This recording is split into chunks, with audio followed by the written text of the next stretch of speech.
Savanna seeds का एक seminar Kurukshetra के पीपली में आयोजित किया गया।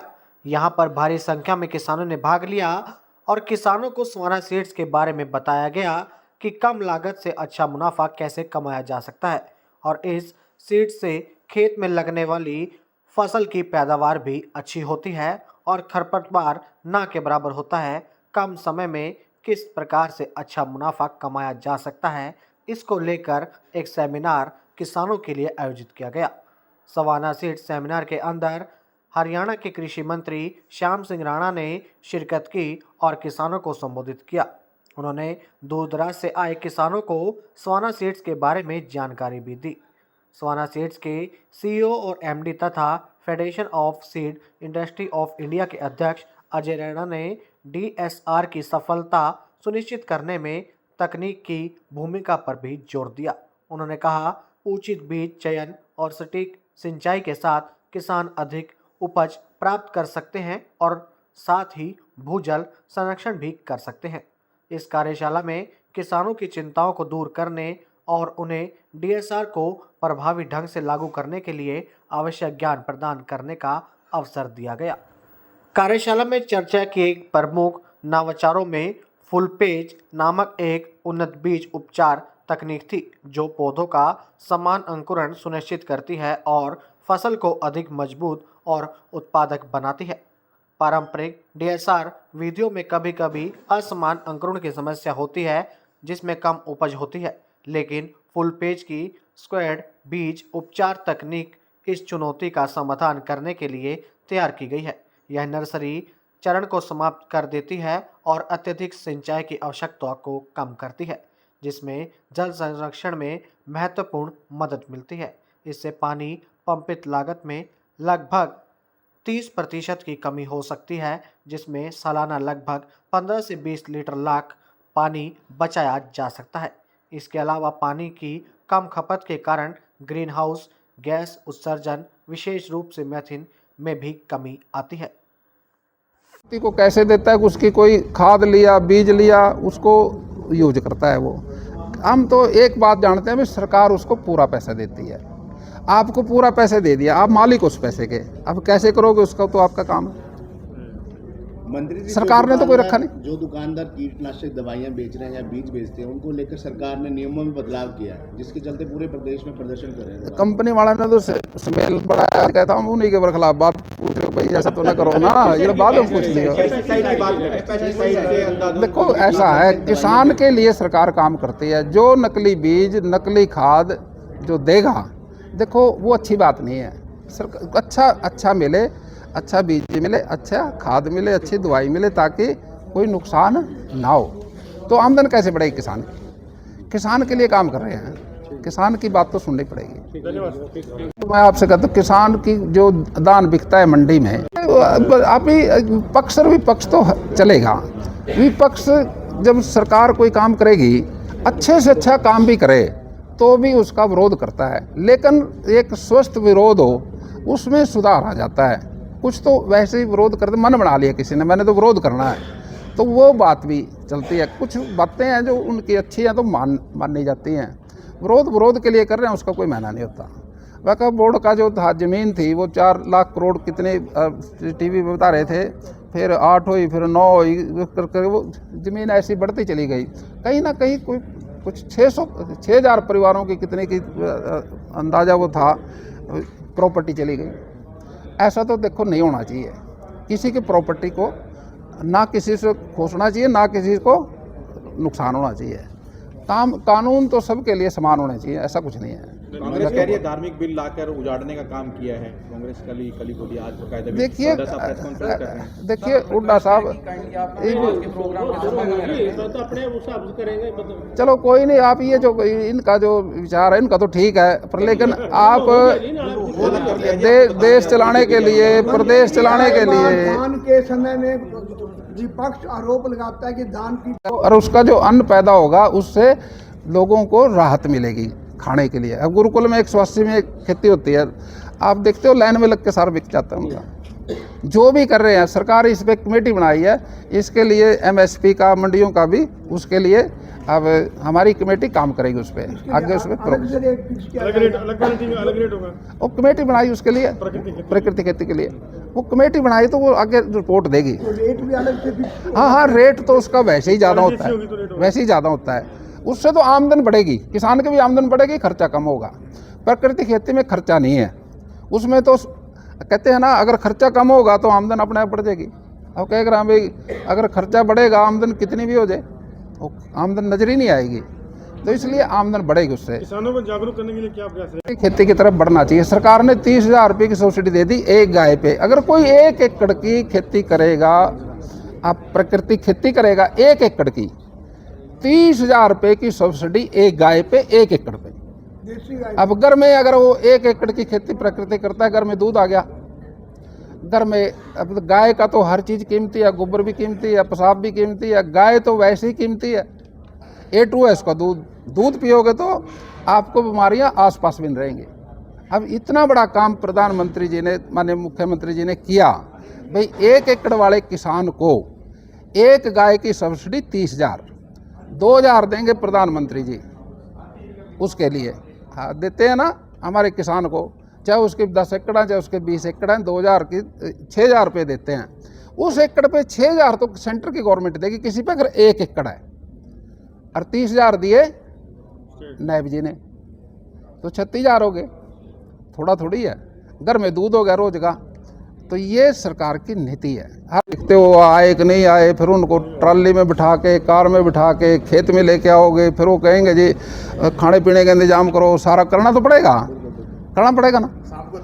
अब उससे आपका पिंड छूट गया।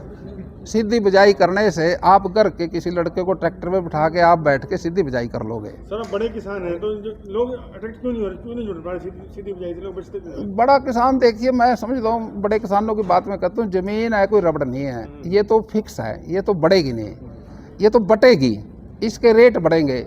आज जमीन को भी बचा के रखो, इससे आपके काम की चीज़ है ये। जितना आप कहते हैं ना बेटी बचाओ बेटी पढ़ाओ, मैं कहता हूँ भाई जमीन बचाओ, जमीन का स्तर भी बचाओ। ये हमारी माँ है, इसमें जो अन्न पैदा होगा अगर वो जहरीला होगा तो बच्चों में कैंसर की बीमारी आ जाएगी। अगर देखिए DAP विदेश से आता है, वो 2 साल पहले उसकी बुकिंग करनी पड़ती है, और वहाँ भी कोई दिक्कत आ सकती है, रास्ते में दिक्कत आ सकती है, शिपिंग में आ सकती है, कहीं ना लेबर की आ सकती है। वो आता तो है लेकिन एकदम नहीं आता। किसान एकदम मांगता है। अब जिसके 20 एकड़ हो तो 20 एकड़ का एकदम मांगेगा, उसने चाहे वो बोए तो 1 महीने में, लेकिन अपनी वो सारा एकदम लेना चाहेगा। अच्छी बात है, चलो उसको एकदम मिलना चाहिए, लेकिन अब हमारे यहाँ माननीय प्रधानमंत्री जी ने अपने देश के अंदर भी खाद की व्यवस्था को करना शुरू कर दिया। सीधी बिजाई से किसानों को क्या फायदा होगा? सीधी बिजाई से भाई मैंने इतना फायदा होगा, आप जैसे सीधी बिजाई करोगे ट्रैक्टर से बड़े आराम से उसको सुक्के में कोई सी भी मशीनरी आराम से उसको केर सकती है। देखिए कोई एप्लीकेशन लिख के दी उसने, मेरे से 5 लाख मांगता है, रिटर्न में दिया उसने, मैंने उसकी बात पे यकीन नहीं किया, मैं रिटर्न में दे भाई, रिटर्न में दे दिया, मैंने अपने अधिकारियों को दे दिया, उन्होंने कार्रवाई कर दी। कार्रवाई तो बड़ा अधिकारी करता है। हम तो ये कहते हैं अभी इसका ख्याल करो, ये किसी को भी परेशान ना करो। बजट में कृषि के लिए क्या क्या प्रोविजन रखे गए हैं जी? बजट में? बजट तो बहुत बड़ा है किसानों के लिए। हमारा एग्रीकल्चर तो जितना बड़ा महकमा है, इसमें मच्छी पालन है, इसमें बागवानी है, इसमें ये जो डेयरी है, इसमें एग्रीकल्चर है, इसमें बहुत बड़ा क्षेत्र है।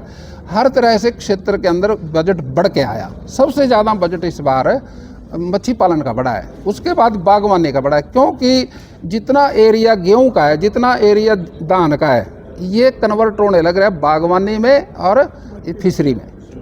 अब जितना उसकी ग्रोथ ज़्यादा है, फिशरी की ग्रोथ ज़्यादा है, इकोनॉमिकल ये फिशरी है, बागवानी है। जितना एरिया धान का कम होगा, जितना एरिया इसका गेहूं का कम होगा, दूसरी चीज़ों को बढ़ेगा। ज़मीन तो उतनी हो है। अब ये किसी के पास 100 एकड़ है, वो 100 एकड़ में धान करता है, अगली बार उसने 10 एकड़ में बागवानी कर ली, 2 एकड़ में फिशरी फार्म कर दिया, तो उसका एरिया कम होया और इसका एरिया बढ़ा। हम भी चाहते हैं भाई एरिया इकोनॉमिकली जो वैश्विक तरीके से जो पैसा ज़्यादा जहाँ से आए उसका काम करना चाहिए। तो ये ये मालिक नहीं है, ये अधिकारी है। मालिक तो आड़ती है। मंडी में मालिक कौन है? आड़ती। सेक्रेटरी थोड़ी मालिक है। आप बताओ, अगर सेक्रेटरी मालिक हो तो मालिकों की बात अगर कर्मचारी नहीं सुनेगा तो फिर जो पॉलिटिकल आदमी है, जो जनता ने चुन के भेजे, किसके लिए भेजे? हमारे को चुन के लिए, जनता के लिए। जनता मालिक है, हम भी मालिक नहीं, हम तो रखवाले हैं। अगर रखवाली नहीं करेंगे अच्छी तरह से तो फिर क्या करेंगे? आप बताओ। आपने दुकान, आप आड़ती हो, गेहूं को लेकर क्या इंतजाम है, क्या तैयारियां हैं? गेहूं का तो देखो 1 अप्रैल से हमारा हर साल हम परचेज शुरू करते हैं, लेकिन प्रदेश के अंदर 22 ज़िले हैं, कहीं थोड़ा एडवांस में है, कहीं थोड़ा लेट है, उसी तरीके से। लेकिन कानून तो सबके लिए एक ही बार कर देते हैं, तारीख सबकी एक तय कर दी, लेकिन फसल आती है कहीं लेट आएगी, कहीं जल्दी आती है। जहाँ एरिया एडवांस है वहाँ जल्दी आ जाती है, जो कुछ एरिया, उसके लिए पूरा इंतजाम है। मंडियां पर्याप्त नहीं रहती, बाहर पड़ी रहती है गेहूं सड़कों पे खरीद।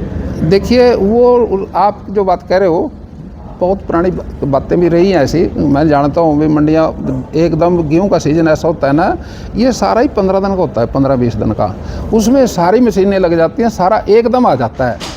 तो एकदम आने से कहीं ना कहीं जो मंडियाँ, कहीं एरिया में ज़्यादा फसल है, मंडी छोटी है, कुछ एरिया कम है, वहाँ फुल हो जाती है। और फिर फुल होने से रास्ता ब्लॉक भी हो जाता है, उठान में भी दिक्कत आ जाती है। फिर वो हम मैनेजमेंट कर रहे हैं अभी, जैसे बिकेगी वैसे उठान करेंगे ताकि जाम ना लगे। बारदाने की कार्रवाई की गई अधिकारी पर जी, बारदाने की समस्या भी आती है। बारदाना हमने सारा पक्का प्रबंध कर लिया, बारदाने की कोई दिक्कत नहीं आएगी, बारदाना पूरा है। सोनीपत में सर कार्रवाई की गई एक सचिव पर, सर क्या मामला है सर? वो सोनीपत में सर उनके ऊपर कार्रवाई, मंडी सचिव पे कार्रवाई है। वो मंडी सचिव में हम किसी के अगेंस्ट कोई कार्रवाई नहीं करते। हमारे को तो आप बताओगे, आप शिकायत करोगे, आप एप्लीकेशन लेके आओगे। हमें तो इतना बड़ा एरिया, कोई ज्ञान नहीं होता है किसी बात का। कोई अगर कोई आड़ती आएगा, कोई एप्लीकेशन लेके आएगा, वो कहेगा जी मेरे को तो मार दिया, मेरे से पैसे मांगते हैं, मेरा ये कर दिया। उसकी जो आड़ती की, जिसकी जो मंडी की बात करते हो, ये दुकानें जो है ना, मंडी बोर्ड जो बेचता है, ये अधिकारी तो कोई लेता नहीं, ना कोई कर्मचारी लेगा कौन उसको? कोई दुकान करने वाला लेगा, पब्लिक आदमी लेगा। अगर उस पब्लिक के आदमी को सरकार का कोई कर्मचारी उसमें किसी वजह से कोई दिक्कत पैदा करेगा तो आप बताओ उसका क्या करेगा? आप ही बता दो। दुकान जो है वो कोई व्यापारी खरीदेगा, पैसे देगा, आड़त की दुकान करेगा, वो किसी के अनाज खरीदेगा, तो उससे सिस्टम चलेगा, तो वो काम है। वो की तरफ से निमंत्रण था, उन्होंने सीधी बुझाई के लिए एक ये शिविर लगाया था किसानों का। इसमें काफ़ी किसान आए थे जो पहले से भी इसमें काम कर रहे हैं सीधी बुझाई के लिए। और सरकार की भी नीति है पानी बचाने की, और इससे पानी बचेगा 30%, और समय भी बचेगा। समय भी 10-12 दिन का इसमें अगली फसल के लिए समय मिलेगा, और ख़र्चा भी कम होगा। क्योंकि पहले हम ट्रैक्टर से कद्दू करते थे, वो ट्रैक्टर की भी बुरी हालत हो जाती थी, उसमें टायर बदल के काम करते थे, नए टायर पाने पड़ते थे। और अब ये सीधी बुझाई में हमारा साधारण से साधारण मशीनरी जो हमारे पास है, उससे भी हम वो काम कर सकते हैं। उससे ये डायरेक्ट सीडिंग करेंगे मशीन से, जैसे गेहूँ बोते हैं ऐसे ही बोई जाएगी वो। इससे हमारे को इसकी जो फसल है, जो ये, इसमें कई फ़ायदे होंगे। फ़ायदे ये होंगे, जो हम कद्दू करके जीरी लगाते थे ना, उसकी जड़ इतनी मजबूत नहीं होती थी, क्योंकि वो गारे में ही रह जाती थी नीचे, और जब भी कभी थोड़ा तूफान आया तो फसल गिर जाती थी। अब सीधी बुझाई करने से ये होगा, उसमें पानी भी नीचे जाएगा ज़मीन में। उसमें पहले वाली सिस्टम में पानी नहीं नीचे जाता था, वो कद्दू करके लीप देते थे, लीपने के बाद वो पानी ऊपर ही रहता था सारा।